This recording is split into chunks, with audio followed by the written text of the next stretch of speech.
This podcast is not intended to usurp or undermine the authority of your spiritual leadership. Our aim is to support the spiritual growth of our listeners. But what we eat matters. Why we eat matters. Our motivation matters to God. Why you do what you do. So I just want us to start thinking and being more aware of why we do what we do and what we can do to be excellent, to be extraordinary. We're not supposed to be part of the crowd. You know, we're not supposed to be, He called us to be above that, to go and tell the world about Him. But if we're too tired and bloated or have medical issues, now there are medical issues where it's genetics or it's something you can't control. I get that. But I will say most of the chronic diseases that we have in the church today, most of them have been preventable. And sometimes when you're in, there's prayer for that health issue.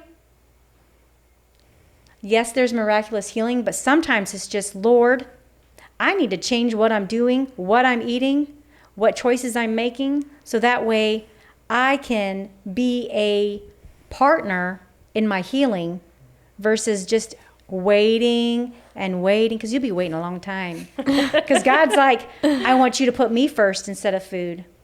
I want you to have faith in me instead of, whatever it might be. Or I need to give, trust in me to guide you in what to eat.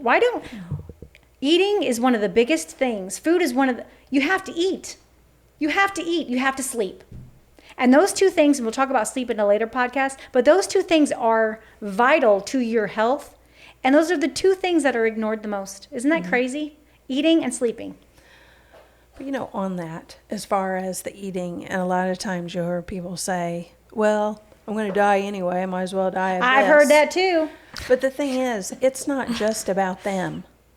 It's about the other people that you're influencing on a daily basis and the future generations. Right, but not just that. What about the person that will one day have to take care of you? Yes, because you can't your take spouse, care of because yourself. you can't take care of yourself. And you're like, well, I'm just going to die anyway. Well, for 10 years, your wife now has to give you a bath. Yes. And you have a stroke. And you're bedridden. And 10 years are gone because you decided that you just really wanted to eat what you wanted to eat. Yeah. Yeah. I see that a lot as I work in the medical fields too. There are 50 and 60-year-olds that are bedridden because of strokes. There are 30-year-olds that are having heart attacks. It is something to know that the food that we are eating is not for our best interest. So the best thing we can do is eat as close to what God created as possible. That's really just as simple as what it is. It doesn't have to be this big thing. Just be like, let's just eat as close to what God created for us to eat as possible. Fruits, vegetables, beans, nuts, fish is great. We do have to watch how much, fat we get from meat and dairy and things of that nature. But just eating fruits and vegetables will make a big difference. So I just wanted us to be more aware of why we eat, how to start thinking about if our life is so busy, we need to reevaluate how maybe things we need to cut out, because if you don't have boundaries with your own time, people will make sure that they will take your time. So you have to make boundaries with your own time. You have to be your own advocate. When you go to the doctor, you need to be researched up and make sure that you know what's happening. Do not blindly go through, the world.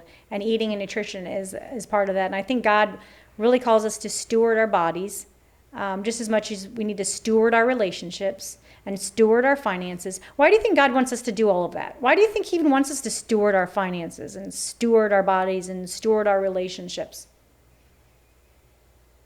What's the big purpose? I would say He does, in every step, give thanks to me. Give thanks. I definitely say, through my actions, I'm glorifying God. Yes. And I want people to see that through what I'm doing, they see God through me. By your testimony, they will see Him and know Him. So our lives are our testimony. Yes, it is. It's a testimony of, Lord, my life is not chaotic because I'm trusting in you. My life is a little bit more balanced and low stress because of you. So a lot of times it's just showing that you have joy, that you're thriving. Have you been around those people that are like thriving, they're joyful, and they have energy? You want more of that, don't you?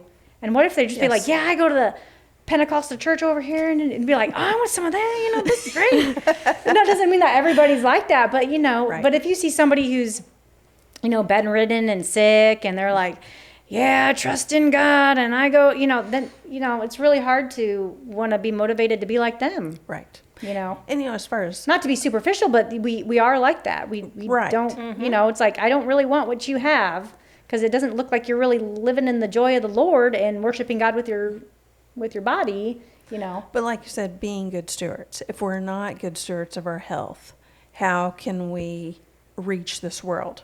How can we you have energy, go out and have time, energy to be able longevity, to do those all things? of those things, right? And as far as finances, how can we further the kingdom? Because if $600 per month is going towards your deductible, because that $600 per month could go towards missions. Exactly. The healthcare industry is ridiculous when it comes to cost. Think about missions, building the kingdom, all that. Those finances could go elsewhere. So we can just be prepared now. So anyway, if anybody has any questions, wants to maybe give me some ideas on maybe some podcasts for the future. A few podcasts we want to talk about are food addictions, the importance of fasting, and then I'll be going over some, sleeping, why we sleep. Those are some good topics. But if you have any, you can email me at 180nutritionllc@gmail.com. So I want to make sure that, things are encouraging, and that, we said a lot of things here that were maybe convicting. Conviction is good. It just tells us that we're not in alignment with maybe what God has for us. It doesn't mean it's condemning or guilt tripping. But I do want to give you some ideas and some concepts on how to, where to go from here. I would like it if you became a learner. Learning helps you feel empowered and have, knowledge. And so book reading is going to be very important. There's this one book, and I brought it here with me today. It's Every Body Matters by Gary Thomas. It's very good, where it talks about, biblical ideas with exercise. And he doesn't go too much into nutrition, but he goes about in stewardship of your body, and then activity and exercise. The other book that I really like, and the author that I like, is David Ludwig, MD, and Mark Hyman, MD. He's actually a functional physician. That's where they're more holistic.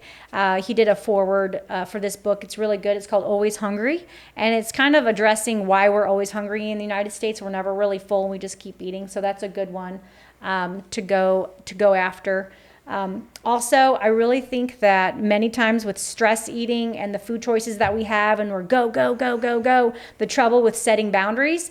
I really like the book Boundaries by Henry Cloud. That really, not only will it help you in life, but it'll help you with like choosing foods, putting boundaries on your time, other people, because I will tell you, relationships are the biggest stressor, especially with your time. So that's where we need to make sure that we set those boundaries, and that will help you with preventing overeating and things of that nature. So, and then websites. So there's something called it's called the Daniel Plan. It's not Daniel Fast, but it's called the Daniel Plan.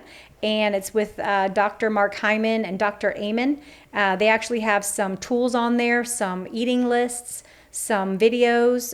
It's called the Daniel Plan, and you can pretty much Google it and just Google the Daniel Plan with Dr. Hyman and Dr. Amen, and they have lots of good resources on there for you. You can always look up apps. There's apps for eating healthy. I really like, I think it's called Noom, and it's the psychology behind eating, and it's an app, and it kind of encourages you to eat healthfully, but changes your perspective on food. So that's called Noom. And you can always just email me, 180nutritionllc@gmail.com. Thanks for tuning in to the HV Church Podcast. We hope this episode encouraged and inspired you in your walk with God. Don't forget to subscribe so you never miss an episode. And feel free to share this podcast with a friend or family member who might need to hear it. If you want to learn more about HV Church or connect with us, visit hvchurch.com or follow us on our social media pages. Thanks again for listening, and we'll see you next time.